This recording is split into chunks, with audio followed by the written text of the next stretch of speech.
bersama lagi dengan Cikgu Liana di sini, Guru Bahasa Melayu di SMK Nabawan.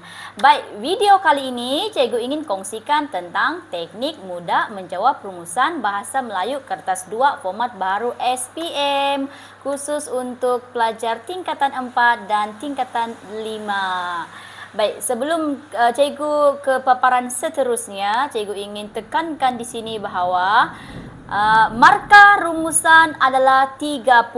Ini lubuk markah ya.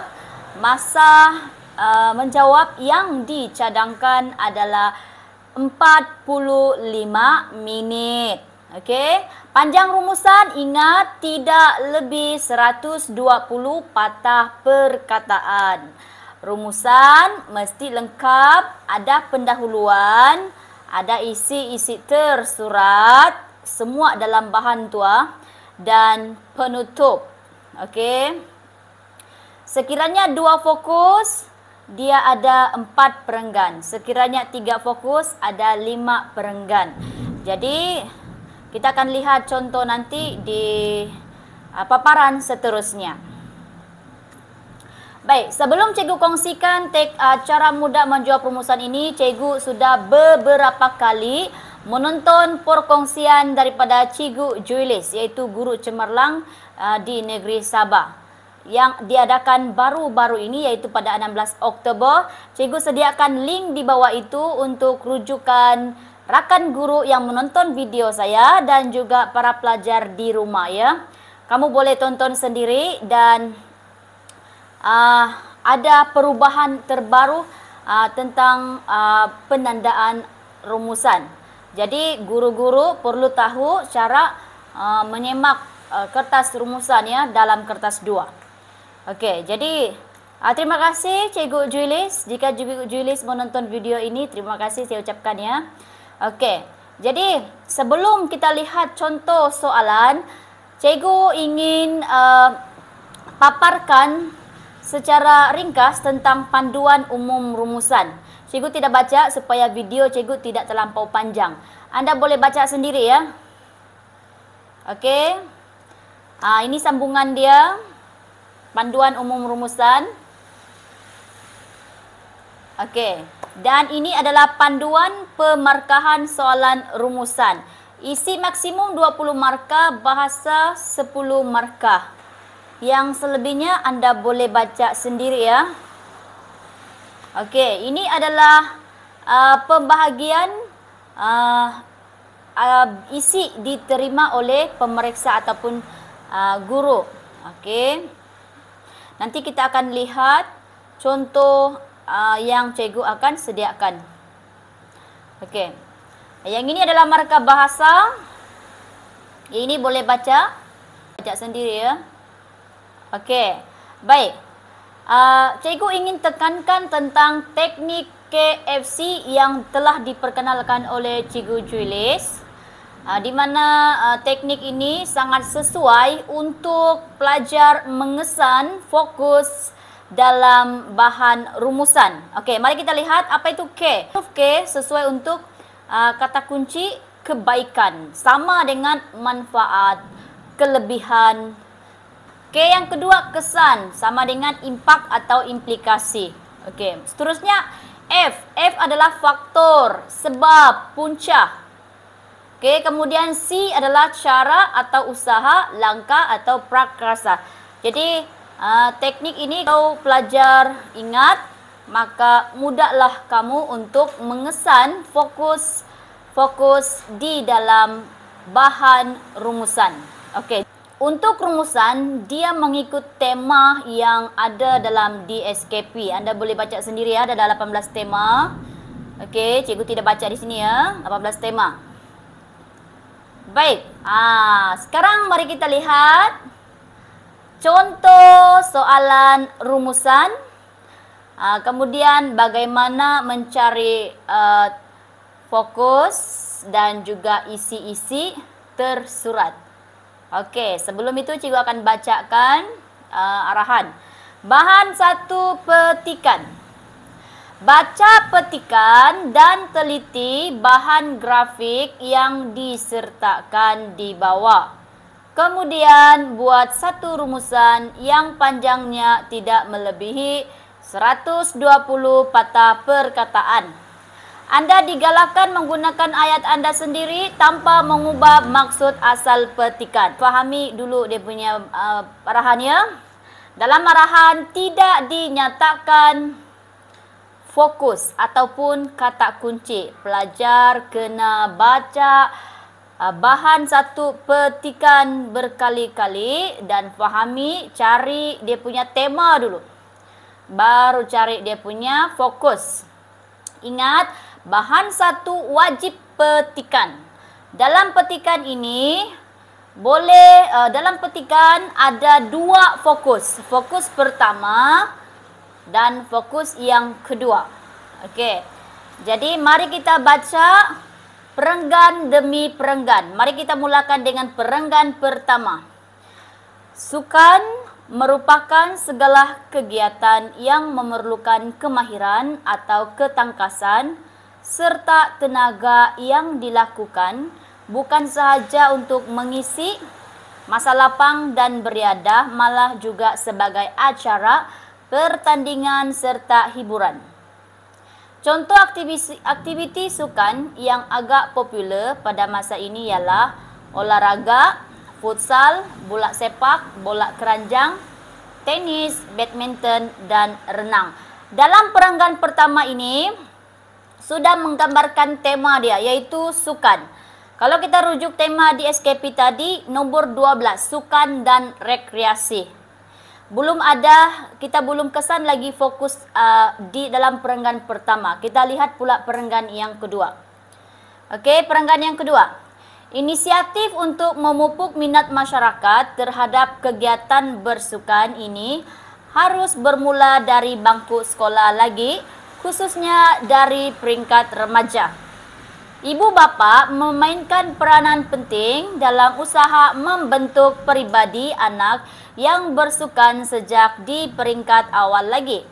Dengan itu, ibu bapa perlu mendorong dan menggalakkan anak mereka dengan cara membeli peralatan sukan yang diminati anak, memberikan sokongan moral dengan menghantar anak-anak mereka ke tempat latihan dan membelikan anak-anak mainan sukan.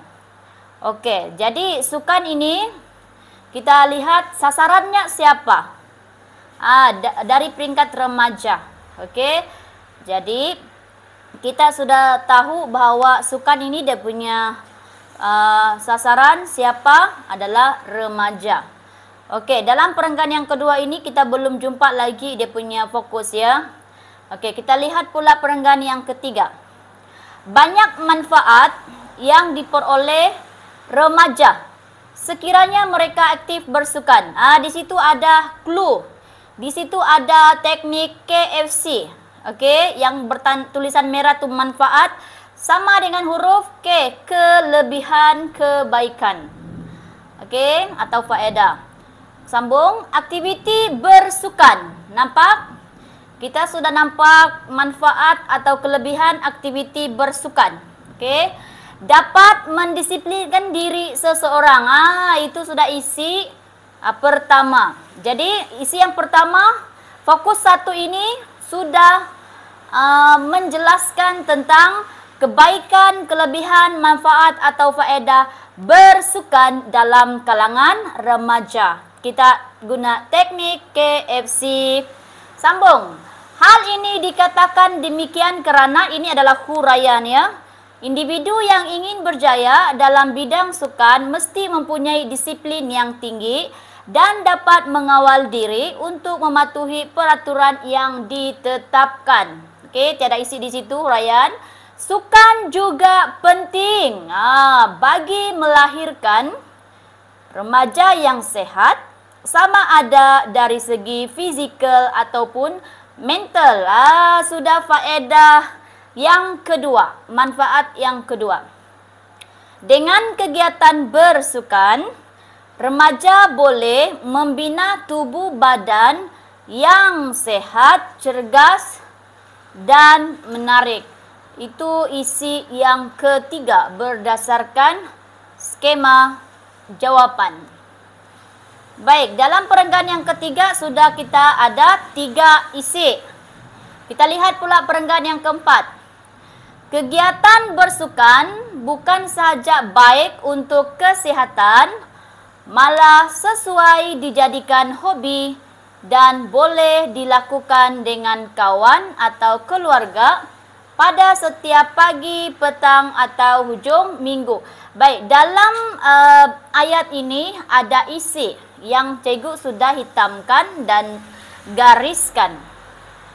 Okey, jadi kita buang ayat lain sebab itu adalah huraian.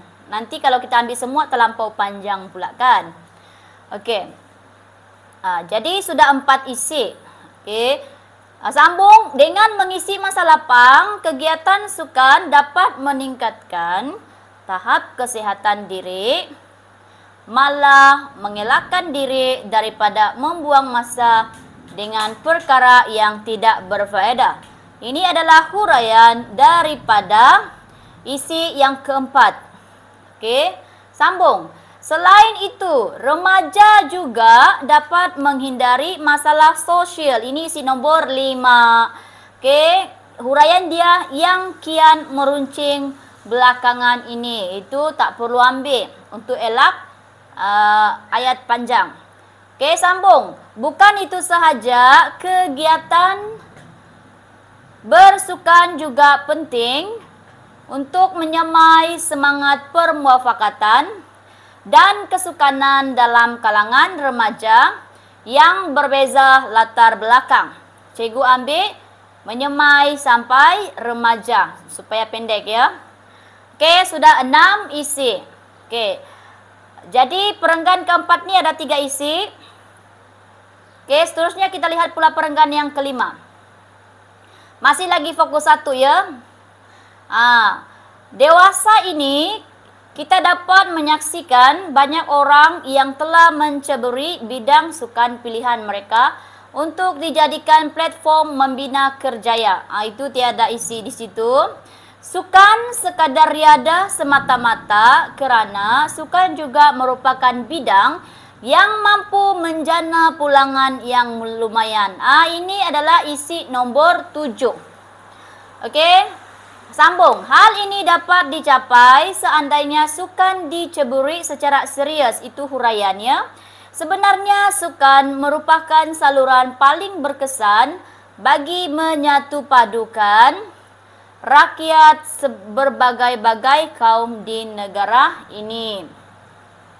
Itu adalah huraian. Dalam acara sukan, atlet yang terdiri daripada pelbagai kaum bekerjasama untuk mencapai satu matlamat, yaitu kejayaan kepada pasukan, negeri atau negara yang diwakilinya. Dalam skema jawapan, ada 7 jawapan yang diberi. Bermula dengan perenggan ketiga, keempat dan kelima. Okey. Baik, seterusnya kita lihat pula perenggan yang keenam, perenggan terakhir. Walaupun terdapat segelintir remaja yang tidak meminati sukan dan tidak melibatkan diri dengan kegiatan ko-kurikulum, usaha untuk menarik minat golongan ini haruslah kekal berterusan. Okey, belum ada terjumpa fokus yang kedua. Sehubungan dengan itu, Kementerian Belia dan Sukan telah melaksanakan sambutan Hari Sukan Negara dalam proses transformasi ke arah mencapai hasrat untuk menjadikan Malaysia sebagai sebuah negara bersukan. Objektif utama program ini bagi menerapkan budaya sukan dan memupuk semangat perpaduan dalam kalangan rakyat telah tercapai. Okey. Jadi fokus perenggan 6 ini kita telah menjumpai fokus yang kedua, yaitu objektif Hari Sukan Negara. Ada 3 objektif di situ. Okey, anda boleh rujuk yang telah digariskan berdasarkan skema jawapan yang telah diberi.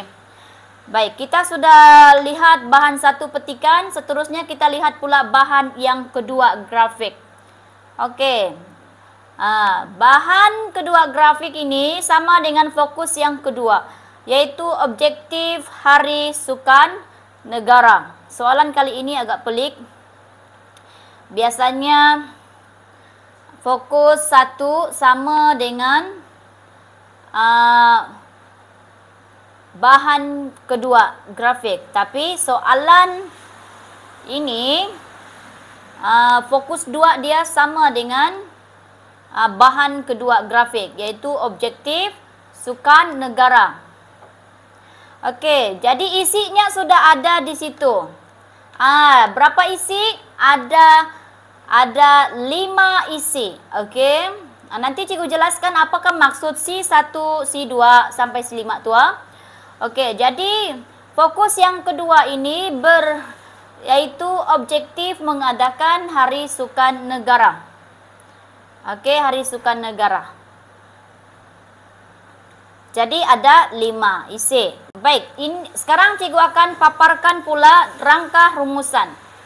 Okey, untuk pendahuluan bermula dengan rumusan membincangkan fokus 1 dan fokus kedua. Okey, jadi rumusan yang cikgu kongsikan pada kali ini hanya ada 2 fokus. Okey, yaitu fokus pertama, kelebihan atau manfaat bersukan dalam kalangan remaja. Dan fokus yang kedua pula, objektif mengadakan Hari Sukan Negara. Okey, jadi ada juga rumusan yang ada 3 fokus.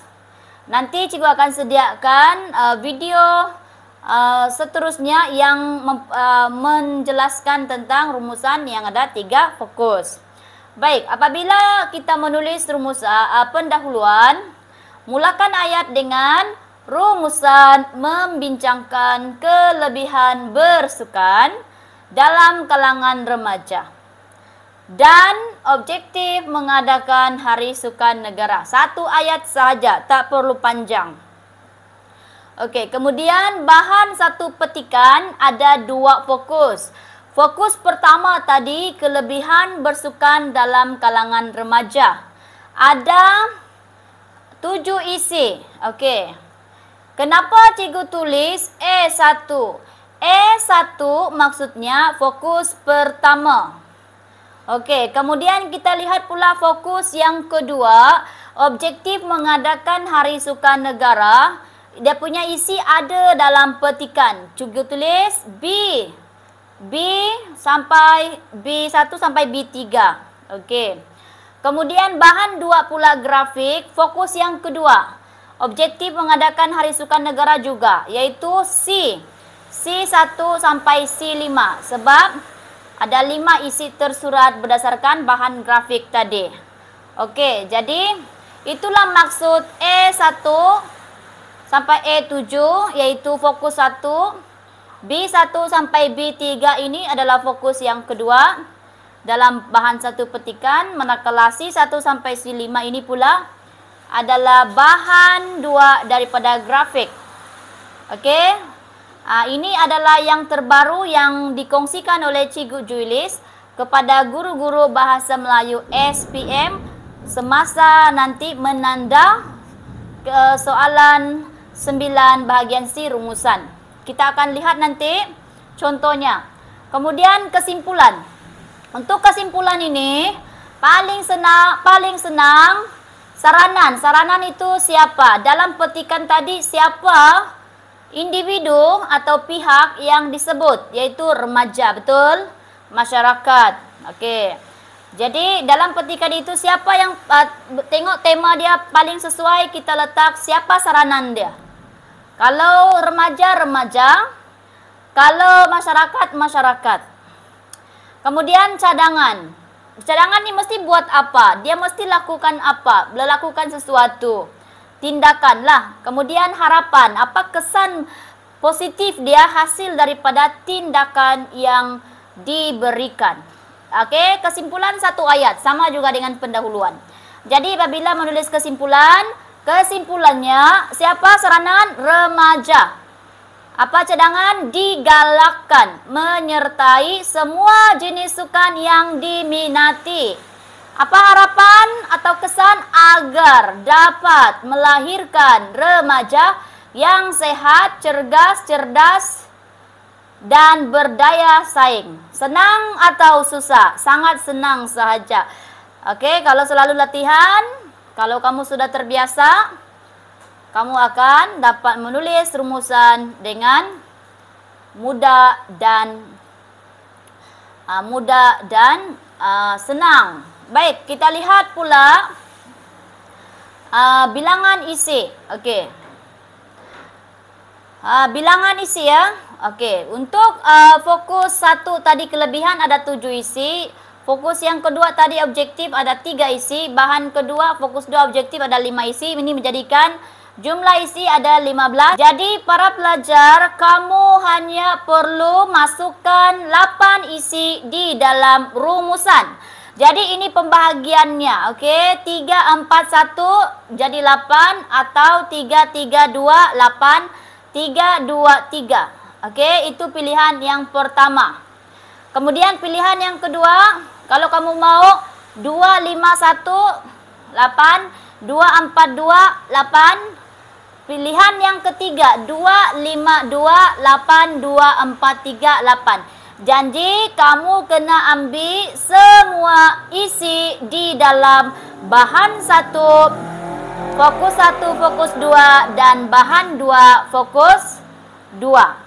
Oke. Jadi untuk rumusan contoh yang cikgu bagi ini, cikgu ambil fokus 1 3 isi, fokus 2 3 isi. Dalam bahan 1A, bahan 2 pula fokus 2 cikgu ambil 2 isi, ini menjadikan 8 isi tersurat. Oke. Kemudian kita lihat ini adalah isi-isi yang cikgu ambil. Oke. Fokus 1 3 isi, fokus 2 3 isi. Kemudian dalam bahan 2 grafik cikgu ambil 2 isi sahaja. Tidak kiralah sama ada yang penting kamu ada ambil isi dalam setiap bahan ini. Setelah kita tahu pendahuluan, isi-isi tersurat dan kesimpulan, mari kita lihat contoh rumusan cemerlang. Oke. Ini adalah contoh perenggan rumusan. Oke, 2 fokus, dia ada rumusan ini mempunyai 4 perenggan. Perenggan pertama pendahuluan, perenggan kedua adalah isi tersurat daripada fokus 1, bahan 1. Perenggan yang ketiga adalah fokus yang kedua daripada bahan 1 dan bahan 2. Dan perenggan keempat adalah kesimpulan. Oke, setiap perenggan cikgu sudah sediakan jumlah patah perkataan dan semuanya 101 patah perkataan, tidak lebih 120 patah perkataan. Rumusan ini boleh diterima ya, jangan saja lebih. Kemudian ini adalah panduan untuk guru, rakan-rakan guru yang memeriksa jawapan rumusan para pelajar. Cikgu letak jadual di situ supaya sangat senang. Oke. Cikgu tulis P maksudnya pendahuluan. E1 sampai E7 maksudnya isi fokus 1. Ada 7 isi tersurat tadi. Manakala B1 sampai B3 adalah fokus yang kedua. Dalam bahan 1 juga petikan. C1 sampai C3 juga sampai C5 adalah isi tersurat daripada fokus 2 bahan grafik. Jadi yang warna kuning itu adalah isi tersurat yang cikgu ambil daripada bahan 1 dan bahan 2. Jadi markah untuk isi adalah 20 markah. Oke, ini adalah contoh menanda rumusan. Oke, cikgu baca di sini. Rumusan membincangkan kelebihan bersukan dalam kalangan remaja dan objektif mengadakan Hari Sukan Negara. P maksudnya pendahuluan 2 markah. Kelebihan bersukan dalam kalangan remaja, ini adalah fokus 1, ialah jawapan dapat mendisiplinkan diri seseorang. E1 2 markah, maksudnya isi 1 daripada fokus 1. Seterusnya, guna penanda wacana dapat melahirkan remaja yang sehat sama ada dari segi fizikal dan mental. Ini daripada isi tersurat E2, 2 markah. Okey, yang ketiga, selanjutnya, remaja boleh membina tubuh badan yang sehat, cergas dan menarik. E3, 2 markah. Boleh faham E tu? Okey, kemudian perenggan yang ketiga, fokus yang kedua. Objektif mengadakan Hari Sukan Negara ialah menjadikan Malaysia sebagai sebuah negara bersukan. B2, B1, 2 markah. Seterusnya, menerapkan budaya sukan. B2, 2 markah. Selanjutnya, memupuk semangat perpaduan dalam kalangan rakyat. B3, 2 markah. Selain itu, menerapkan budaya sukan dalam kalangan rakyat. C1, 2 markah. Akhir sekali, memupuk semangat perpaduan dalam kalangan rakyat. C2, 2 markah. Jadi isi tersurat ini cikgu ambil daripada bahan 1, fokus 1, 3 isi. Daripada 7 cikgu ambil 3. Kemudian fokus yang kedua cikgu ambil 3 isi daripada petikan dan 2 isi daripada bahan 2 grafik. Okey. Jadi semua isi tersurat cikgu sudah ambil daripada kedua-dua bahan. Okey, kesimpulannya, remaja digalakkan menyertai semua jenis sukan yang diminati agar dapat melahirkan remaja yang sehat, cerdas dan berdaya saing. Okey, kesimpulan 2 markah. Jangan lupa tulis jumlah patah perkataan di hujung sebelah kanan. Okey, buka kurungan 101 patah perkataan, tutup kurungan. Okey. Tolong kira rumusan dengan betul ya. Kata nama khas Hari Sukan Negara, 1 patah perkataan. Sebab kata nama khas yaitu awal huruf besar. Kemudian kata ganda, 1 patah perkataan. Contohnya kelebihan-kelebihan, cara-cara, manfaat-manfaat. Itu adalah 1 patah perkataan. Kalau ada tarik juga 1 patah perkataan. Contohnya 16 Oktober 2021 itu 1 patah perkataan. Perkataan di juga 1 patah perkataan. Di sana, di Malaysia, itu dia. Okey, untuk penanda wacana 1. Akhir sekali 2 patah perkataan. Selain itu 2 patah perkataan.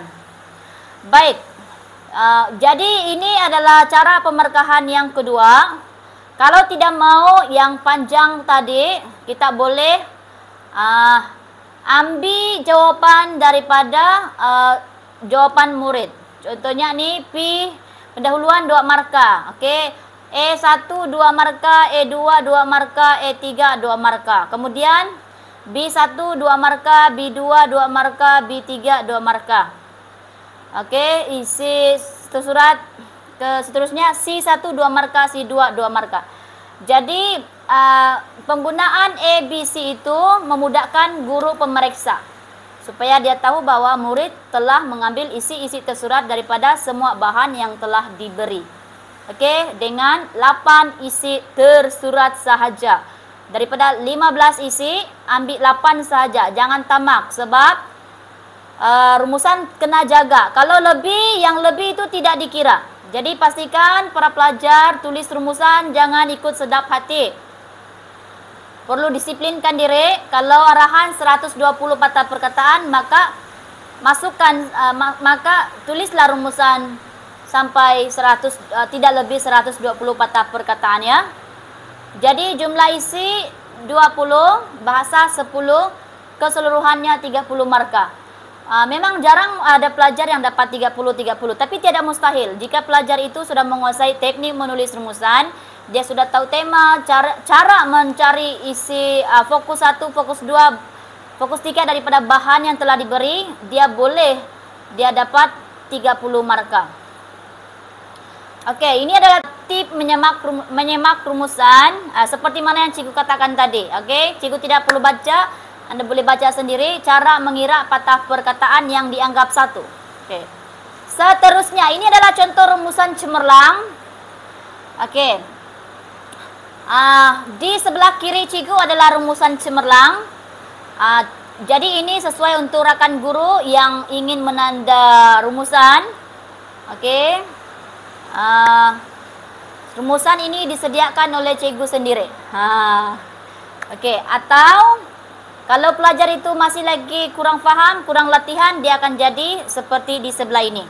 Contoh rumusan yang daripada pelajar. Nama dirahasiakan. Sebab musim PDPR sekarang ni mungkin pelajar dia sudah lupa cara menulis rumusan. Tetapi cikgu pujilah sebab dia berperanggan. Cuma rumusan ini ada kesilapan sedikit dari segi fokus 1, fokus 2, kemudian isi-isi tersurat, dan juga kesimpulan dia terlalu panjang. Oke, jadi dapat 12/30.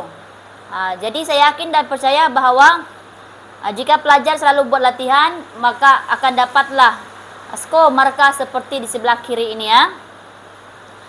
Jadi video kali ini itu sahaja daripada cikgu.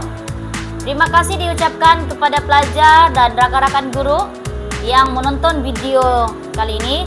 Sekiranya ada sebarang pertanyaan atau kemusykilan, sila tulis di ruangan komen di bawah ini. Cikgu akan jawab sekiranya ada. Jadi sebelum cikgu mengundur diri, cikgu minta maaf sekiranya ada kesalahan, kekurangan, dan perlu ada penambahbaikan. Cikgu terima komen yang membina seadanya. Jadi semoga video ini bermanfaat kepada pelajar dan rakan guru, khususnya guru-guru bahasa Melayu yang mengajar SPM. Oke, jadi sebelum cikgu undur diri, cikgu akan kongsikan satu kata-kata hikmah, rahasia kejayaan. Jika Anda benar-benar mahukan sesuatu, Anda akan berusaha untuk mencari jalan. Jika tidak, Anda berusaha mencipta alasan. Pikir yang terbaik demi sebuah kejayaan. Jadi, Anda menonton video cikgu, Anda adalah orang yang mempunyai ciri-ciri orang yang berjaya. Cikgu doakan Anda berjaya dan juga semakin cemerlang dalam akademik ataupun dalam bidang yang dicuba. Terima kasih, jumpa lagi. Jangan lupa subscribe. Cikgu undur diri. Terima kasih sekali lagi.